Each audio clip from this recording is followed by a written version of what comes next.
More than a decade ago, Denver Water had to make an important decision that would impact its treatment and distribution system for the next 50 years or more. The Moffett treatment plant, built in the 1930s, was coming to the end of its useful life. Denver Water needed to decide whether to renovate Moffett, rebuild around Moffett, or build a new plant in a new location.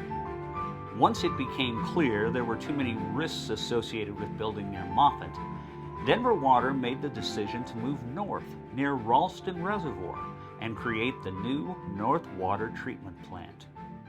The benefit is that, for one, would be that we can build the plant in less time.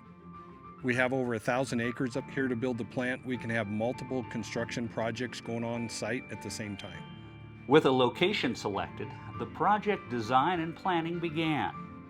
It was a process that used multiple continuous improvement tools derived from lean principles.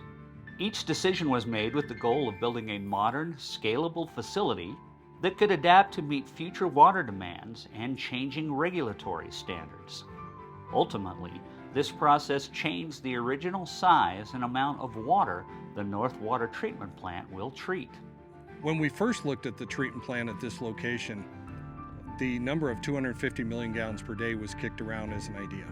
Then we looked at the demands on the system for the north side, and 150 million gallons a day made sense.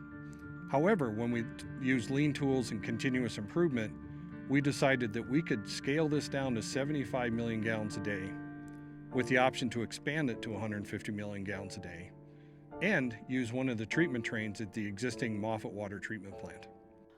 This set the stage for a project focused on flexibility, scalability, and sustainability. On laying out the buildings, we did 2P processes where the people operating in the buildings would look at what's the most efficient way to build the buildings, have the smallest footprint. Then, because we actually wanted to take the plant offline, we looked at how to cut every electrical load we could. Eventually, project managers decided to keep the plant on the electrical grid and use the plant's hydroelectric capability to eventually make it a net energy producer. Denver Water has already been awarded an Envision Gold certification and is also seeking LEED certification for the operations building on site. All this planning and preparation resulted in savings of about $80 million on the $520 million project. Of course, there's a long way to go on this project, which is fitting for a facility that will have a long-term impact. I think Denver Water has taken the long-term view. It would have been easy in some cases. A lot of utilities may have kept duct taping their existing water treatment plant. We took a long-term view in terms of efficiency, the lean ways we're going to operate the plant, reducing electrical loads, having a plant that takes less maintenance, and is more cost-effective in the long run.